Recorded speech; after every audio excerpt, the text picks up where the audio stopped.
प्रधानमंत्री नरेंद्र मोदी 28 जनवरी यानी कि कल राजस्थान के भीलवाड़ा दौरे पर आ रहे हैं।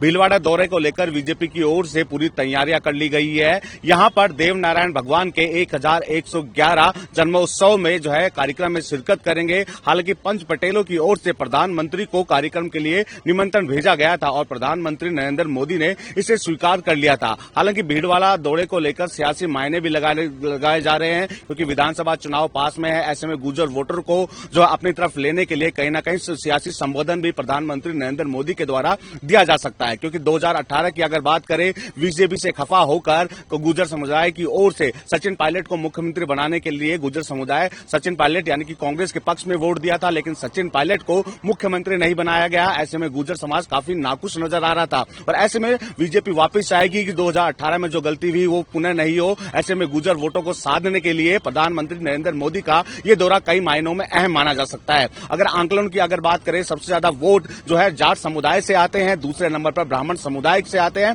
और तीसरा जाट समुदाय के गुर्जर समुदाय की ओर से। ऐसे में गुर्जर समुदाय को जो है एकजुट करने के लिए, बीजेपी के पक्ष में वोट करने के लिए प्रधानमंत्री नरेंद्र मोदी अपने संबोधन में कई घोषणाएं भी कर सकते हैं। गुर्जर समुदाय को जो है अपनी तरफ करने के लिए कई जो है संबोधन में कई फैसले भी उनकी ओर से लिए जा सकते हैं, क्योंकि विधानसभा चुनाव पास में है। ऐसे में गुर्जर वोटरों को साधने के लिए कई तरह के प्रयास किए जाएंगे। देव नारायण भगवान के जन्मोत्सव कार्यक्रम में कहीं ना कहीं गुर्जर वोटरों को साधने का प्रयास भी किया जाएगा, क्योंकि 2018 में गुर्जर समुदाय जो है बीजेपी से नाखुश हो गया था। अब चूंकि विधानसभा चुनाव पास में है, कांग्रेस की ओर से भी लगातार सभाएं की जा रही है। अलग अलग सभाओं के माध्यम से वोटों को अपनी तरफ लाने का प्रयास किया जा रहा है और कांग्रेस रिपीट करने की बात कर रही है। लेकिन बीजेपी की अगर बात करें, बीजेपी का सबसे प्रमुख चेहरा प्रधानमंत्री नरेंद्र मोदी अगर राजस्थान में आ रहे हैं तो कहीं ना कहीं अपने संबोधन के माध्यम से गुर्जर समुदाय को एकजुट करने का और बीजेपी में लाने का प्रयास किया जाएगा। क्योंकि गुर्जर समुदाय जब सचिन पायलट को मुख्यमंत्री नहीं बनाया गया था तो नाखुश नजर आ रहे थे। अब कह सकते हैं कि गुर्जर समुदाय में से 2 दर्जन से अधिक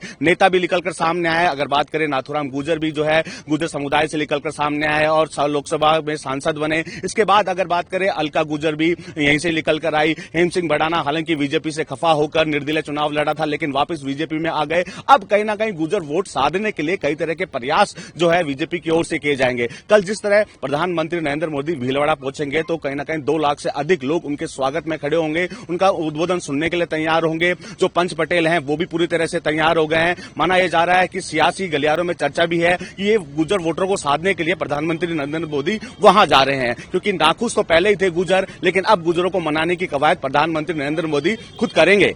बसंत पांडे, TV9 जयपुर।